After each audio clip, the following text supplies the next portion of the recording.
A top WWE superstar considers leaving the company. We're going to talk about that. Plus, we got to talk about ESPN WrestlePalooza, and another AEW star is injured. Not very good news. It's coming up right here on the Ango Show. Why am I holding my microphone? That's because I'm making a ton of changes. Things might look a little bit weird, but let's get excited because lots of things are happening. So make sure you guys subscribe.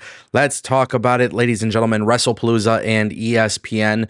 Quite a bit of information out there. A lot of people are still confused on ESPN direct to consumer app. People are confused about WWE's pay-per-view rollout under this new deal with ESPN. It's September 8th, and by the time WrestlePalooza airs, I mean, we still got a couple of weeks, right? That's going to be September 20th. We now found out exactly what ESPN is going to do for the very first pay-per-view. There was a little bit of misinformation on social media that ESPN would have WrestlePalooza on the main ESPN channel.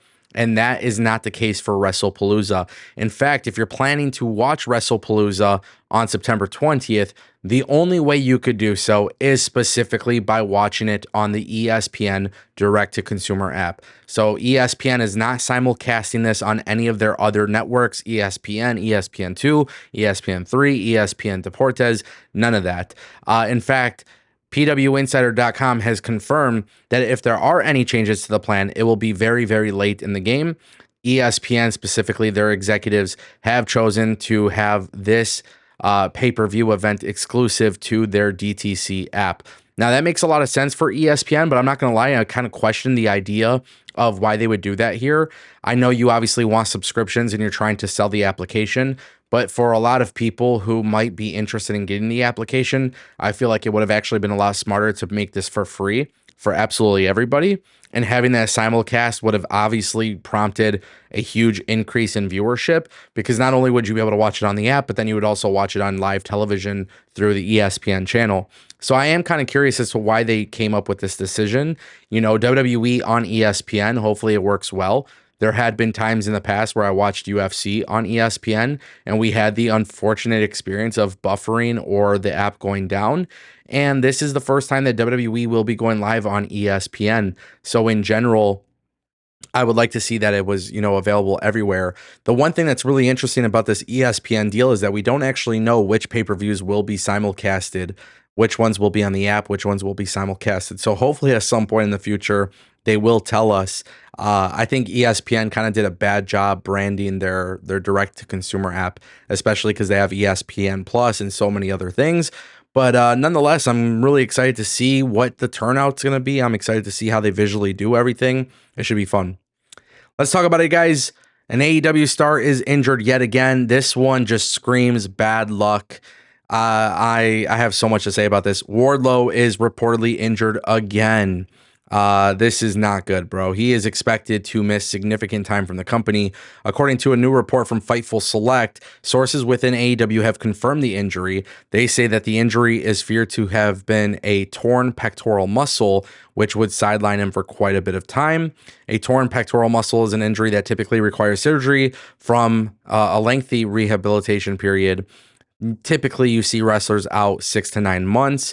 What's crazy is the belief that this actually happened at at the time where he got involved with Swerve and Prince Nana. So nobody really knows 100% confirmed, but Wardlow is expected to miss the rest of 2025.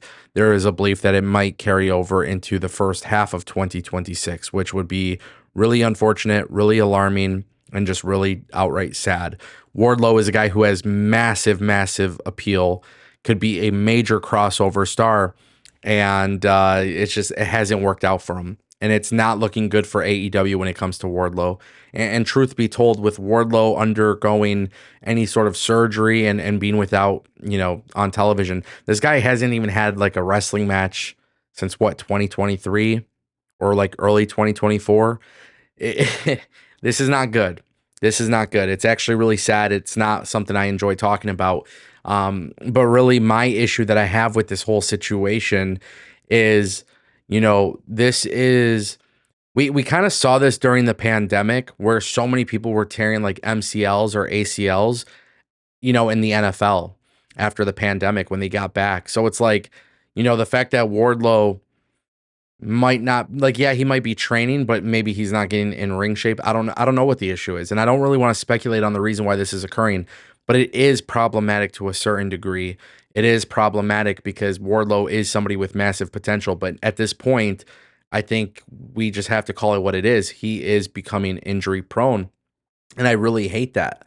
I really hate that. I'm a massive fan of this guy. So when I hear of news that this guy is injured yet again after he just missed so much time, this guy's never going to get a big break. Like it just seems like every time there's something in the works, something ends up going wrong. He's part of the Don Callis family.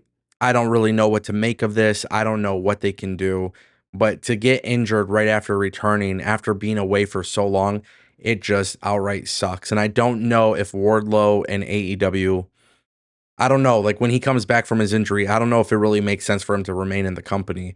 For AEW, you have to wonder is spending the money on his contract even worth it? And maybe he belongs in WWE in the Performance Center and their team of doctors. I don't know. There's a variety of things to think about there. Definitely pay attention to it. Let's talk about it. AJ Styles reportedly interested in leaving the WWE. Well, it seems as if AJ Styles did put out feelers for options outside of WWE prior to re-signing with the company. And the reason why this is even such a big deal is because AJ Styles is expected to become a free agent early next year.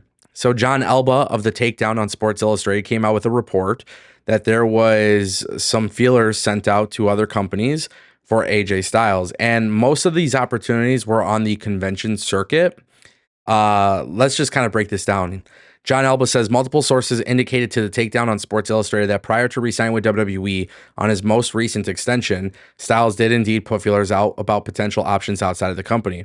Specifically, it was noted he was generating major interest on the convention circuit from promoters, and it was mentioned that the interest was mutual and at least exploratory. While the report does not indicate if there was any feelers put out about him wrestling for other promotions, the fact that he was exploring any outside of options is notable. Now, this is pretty huge because AJ Styles did post the tweet or Instagram with the hourglass and the AJ Styles logo. And we know that he's under contract reportedly until February of 2026. We know he's in a feud right now. We know he's on TV. We also know that his son is being outspoken against Triple H's booking of AJ Styles. You have to wonder if AJ Styles would do one retirement run elsewhere. And I don't think that's the case. I think AJ has been relatively loyal to the WWE. I think he's in good standing with the company, which is why he re-signed with the company. But the fact that he even looked at possible things outside of WWE tells you that he considered leaving the WWE. And if he was willing to leave the WWE then, there's always an opportunity for him to leave again. And that is really, really interesting to me. AJ Styles is considered a top guy in my eyes, but we know he's getting closer to the end of his career. So I want to see what ends up happening. I don't know what to make of this just yet, but this is something I'm definitely going to be paying attention to and something I'll definitely keep you guys updated on. Thanks for watching.